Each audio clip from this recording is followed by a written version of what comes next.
you've been doing adult films for a while, but what made you transition into the foot fetish aspect of it? I wouldn't say that I was jumping off. It's just expanding what I already do.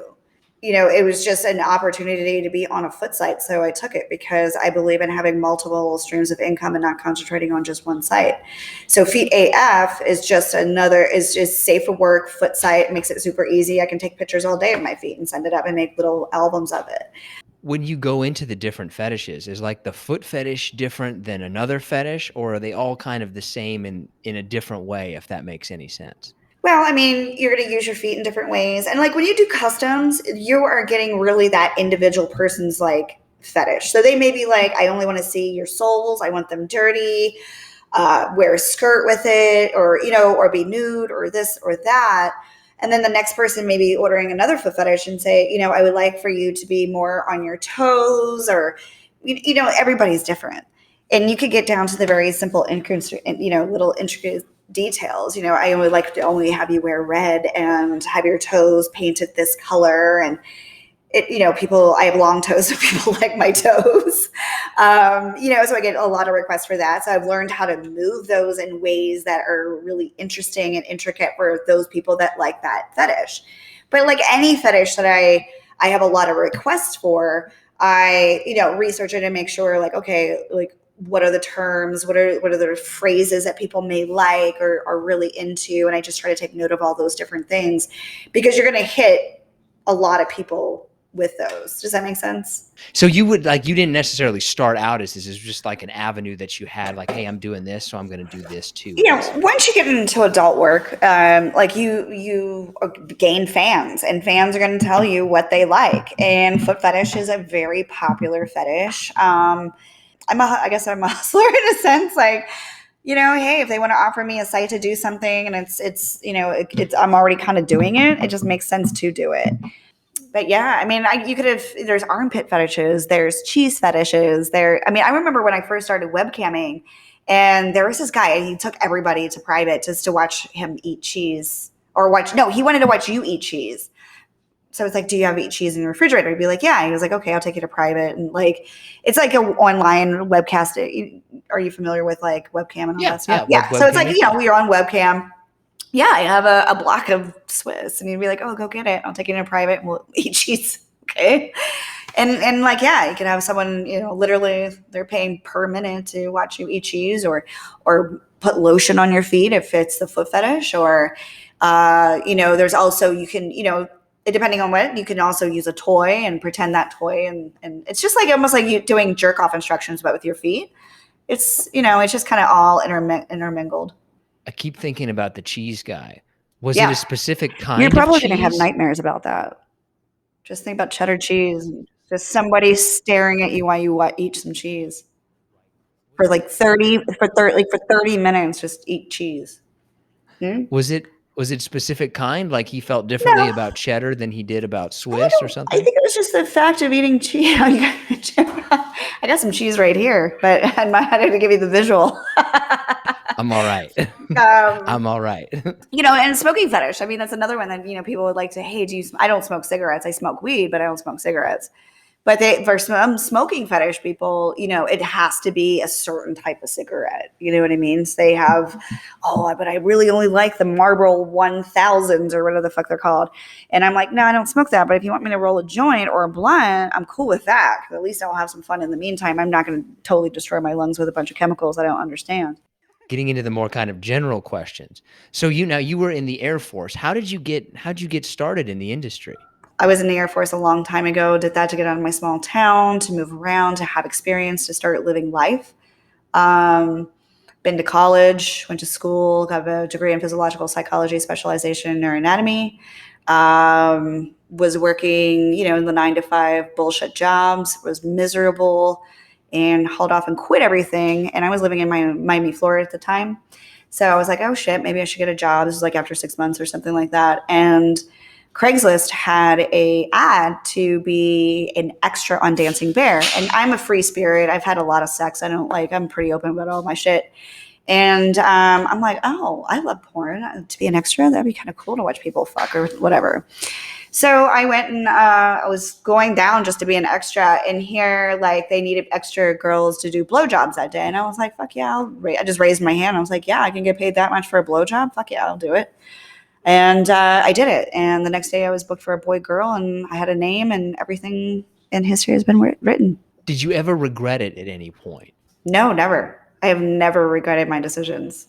Were you surprised kind of when it happened, like how quickly the transition was made? I think when you're in it, you're not really noticing the transition or like holy shit, this is really becoming a career. I think like, you just dive into it and you get into it and you start doing it. And I even like it still like I guess I don't know. I'm still surprised today. Like I still, when fans come up to me and they recognize me, it still feels like I'm like, oh my God, they know who I am. Like it's still like, wow, I still have that personality of like a small town Pennsylvania girl, like it's never going to leave me. But yeah, it's been a great career. I am so happy. And I'm so happy that I did say yes to that opportunity because it gave me a lot of freedom. And the freedom that it's given me is the time. And when you have freedom time to be able to do the things that you want to do and create your own schedule, you become a lot happier person. You're no longer working for somebody else's dreams. You can start working for your own dreams. And now you're making the money to do so. So it almost like completely changed my life for the better. I was probably not in the best spot and mentally, physically, or emotionally or spiritually at that time. And like seeing yourself on camera, Twitter was just starting out, noticing how people will hang on to your every word. Like it just made me think, wow, if I'm going to be on this and I'm going to be in this and people are going to see me, follow me, do whatever, then I am going to get healthy. I'm going to project a healthy image and not just project it and just pretend it, but actually be it and be consistent in those actions. Then this is going to be a great career and a business decision. And it has. And that's how I've just always approached it is, it got me healthy. It got me healthy, mind, body, and spirit, like 100 million times percent. And I love where I am now. And I have the industry to thank for that because it's giving me that opportunity to take the time for self-love, self-care, and do those things and the passions that really, really drive my soul and keep my soul on fire. Like I've been able to start different businesses. I'm able to travel. I'm able to make decisions. You know what? I'm going to go do this today. I'm going to go shoot my bow and arrow in the fucking desert. I'm going to go do that. And I'm not, I'm really going to go to the desert and go shoot my bow and arrow. I said it. I'm going to go do it. Yeah, the thing that I've, I guess, always wondered about people who are in adult films is like, what's your life like? Because the preconceived notion that I have, and right, we all know what preconceived notions are like. You go to a film set, you have sex on camera, and then it's parties at night, like just this crazy lifestyle. This is what I'm imagining. So correct me where I'm wrong. Like what's yours or your average adult actress's life really like? Well, again, I will only speak from my personal. Yeah, I can only speak from my own personal and how I control, and I will never speak on other people's lives and make generalizations on other people. However, for myself and for a lot of people that I consider friends in the industry, because you usually flock to those that are very much alike or that inspire, or I try to flock to those that inspire me, that are smart, intelligent, and are moving forward with their lives in many directions. I don't go out and party.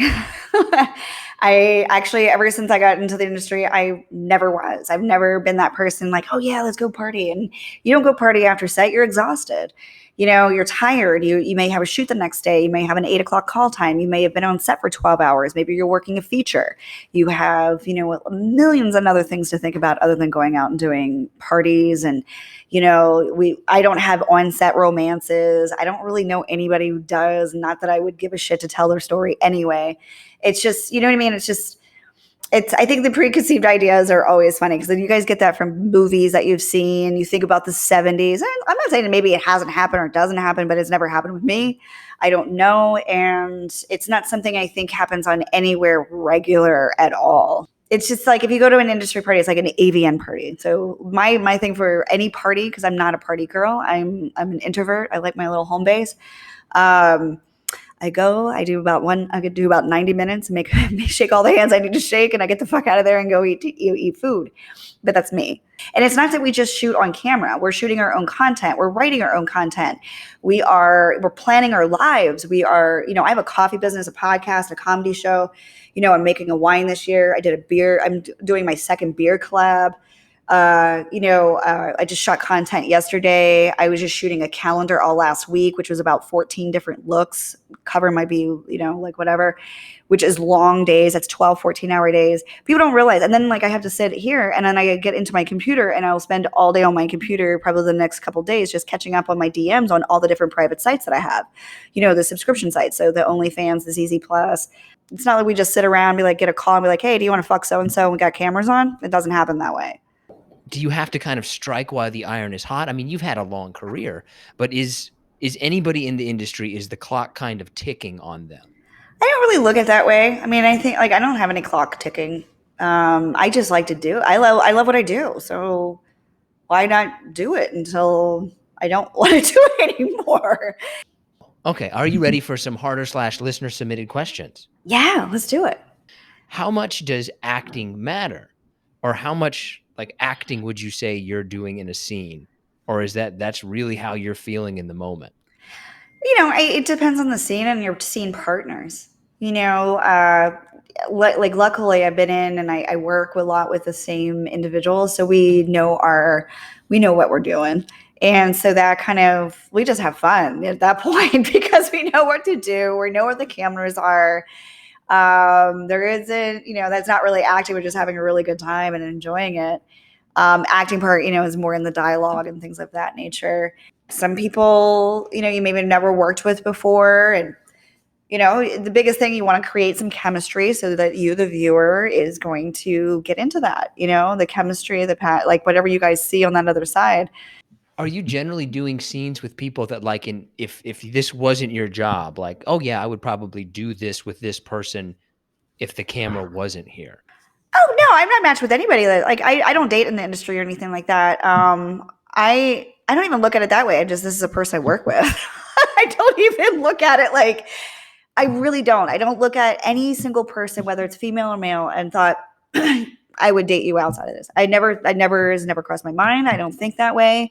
These are actresses and actors that I work with. I have total respect for them, and I don't put them in that. I don't put them in my imagination like that. Hardest kind of scene to do? Hardest kind of scene for me to do is any scene that's really late in the night and I haven't been able to eat. I mean, any more anal and DP are getting pretty easy. I don't know what that means. I don't know, Joe. What's my hardest scene? Hardest things to do is just maybe, I think the hardest time I ever have is like sometimes when maybe, I don't know, maybe when people are, things just aren't prepared. But I mean, like those things don't really happen really anymore. Like, maybe it was a lot harder when I was, newer in the industry, maybe. I don't know. But things people want you to do, but you won't. So I guess like most frequent requests like that my you get. boundary. Yeah, I'm not into like. I mean, my boundaries are pretty just basic. Like, I'm not gonna like. I'm not gonna do any kind of. I'm just not comfortable doing any type of medical dom or anything that involves body like feces. Like really, just I'm not into gross things that I consider gross. Not to, I don't know. I mean, the things that I wouldn't do are just, I think, common sense shit. Like, I don't even really like to answer those questions because it's like, I'm not going to sit here and name, I don't even like to, there's just things that you wouldn't do, I probably wouldn't do. Like, I don't know. Yeah, it's just common sense stuff I don't do. Like, there's certain words, I'm not going to vomit. I'm not going to, like there's things that you could ask that I'm just like, no, I'm not going to vomit. Oh, I don't write my name on boards or my body. I think that's just not me. I'm not going to do that. A lot of times you get asked like, hey, can you write your name on a piece of paper or, this or that. I don't do that because they can actually literally in Photoshop take that out and put something else in. They can, and I just don't want to play with that. You know what I mean? I'm like, I don't, and also to me, I don't know why I feel this way, but I am not writing another person's name on my body. I don't have any names on my body and it's not going to happen. That just to me is no. Are those kind of requests, are they frequent or do you just like get them? No, you get them sporadically. Your favorite type of scene? My favorite type of scene? I don't really pick favorites. I don't really do this kind of stuff. Because every scene can be great. I really don't have like I don't really don't pick favorites. I don't pick favorite male actors or female actors. I don't pick this thing over that thing. I really kind of take each experience for what it is, and it's not really in my interest or I care to pick favorites of any sort. I enjoy DP scenes. I enjoy anal scenes. I enjoy my boy girl scenes. Just simple vag scenes, girl scenes, dialogue days. It doesn't. I don't really have a favorite. Just kind of whatever's I like the clever, right? variety that I'm able to have at work. Like it's not like I don't go to their office and open up the same book every day. What is your personal favorite porn title? Like the title of a film or a scene that you did and was like, that's a pretty good title. Okay, well, I actually wrote a few that are my favorite. I will pick those because I wrote them and imagined them and then pitched them to MindGeek. Actually, I did Unbound, and I did The Voyeur Next Door. And those two are my favorite titles because those were things that I came up with and they produced. And they also came up for a nomination for awards. So, yeah, they did really well. Pretty popular. When people kind of recognize you out in public, do they usually come like right up and introduce themselves or say, hey, I know who you are? It would depend on the person. I mean, if you recognized someone that you saw in the porn industry, would you walk up to them or would you be shy about it? Because it's really an individual. Yeah, Yeah, you might stare, you might look, you'll do the look back, like, oh, I think I know you, or that you can always tell the glance. You can always tell in the eyes, and it really is individual based. Some people feel very confident and they'll come up and ask for a hug or a picture. Usually it's a picture. I'm not really into like hugging and kissing. I don't really like that. But I don't mind putting my arm around somebody. A hug's all right sometimes, but no, don't ask me to kiss me on my face. That's not allowed. And then there's you have the individuals like, I think I know you from somewhere, and I'm like, yeah, probably the internet. Like, I love it also like whenever they say, yeah, but I was like, oh yeah, that's where I know you, but I don't really watch that much. I'm like, I'm one person. You can be honest about it. If you want to know what, tell me you watched porn 24 hours, 7 days a week. I could care less. Like that's you. That's awesome. Kudos. So it really just depends on the person. People know that I'm very friendly and very approachable, and I love getting my picture taken with fans. I think that's the coolest thing ever. I'm still like I said before, it still feels like the first time that when someone says, hey, can I get a picture with you? It's like, cool. Yeah, of course.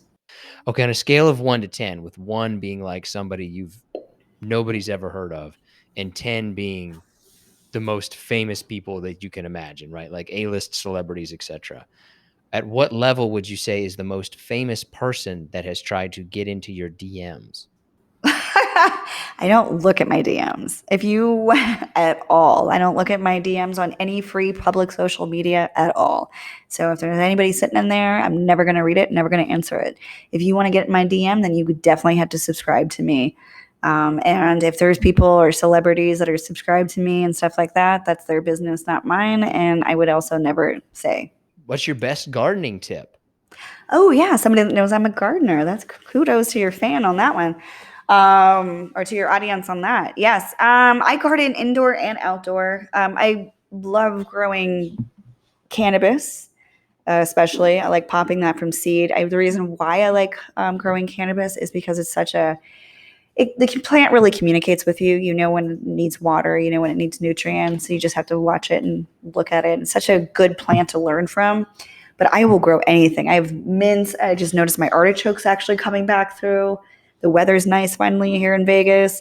I've got a hydroponics garden going in my in my plant room, I have a tomato plant that's going wild. Oregano. I love growing a lot of my own herbs and stuff because I like to make my own teas. But I literally, if I get a seed, I'll try to grow it. I love gardening. Your favorite marijuana right now? Favorite, I guess probably favorite strain is what they're asking. I think that's what they mean, yeah. Yeah, well, it's funny. They all have such weird names anymore. Like, I just, people give me a lot of weed. So I smoke what I'm given. Just The because free stuff. That's it's the best free. stuff. Right. Well, it kind of goes along with the podcast and the comedy show because it is cannabis friendly. And so people would like to get, me promote them on my show or have them, have me try it out, promote their item. But as far as strains go, like I don't even pay attention really anymore. I kind of like pay attention to say, okay, I look at the terpenes and I look at like what I've been told and kind of go by that. Like, okay, well, I want this to make me a little bit more hungry, or I want this to make me a little more tired, or it depends if I'm being creative. I might, want to go more sativa dominant, and that's more just, I don't know. I don't really, as far as naming strains, I went through like a Sunday driver. That was my favorite for a while. I went through a whole kick of Sunday driver. But and then there's Jack, and there's like old school. That's pretty much all the questions I got. Is there kind of anything that you think we missed, or what's coming up next for you? Well, I mean, definitely go out and buy my coffee, highafcoffee.com. We're collabing again with another beer, Astronomy Ale Works here in Vegas. We're tapping the keg on October 16th at Corey's, which I'm really excited about. But yeah, and our first beer did so well. We're going to be canning it. So my coffee is going to be on part of a can of beer, which is really neat. Never thought that was going to happen, but it did. I don't know. Like I said, my dreams just keep popping up and coming true. So I'm pretty darn happy. Yeah, and check out our podcast.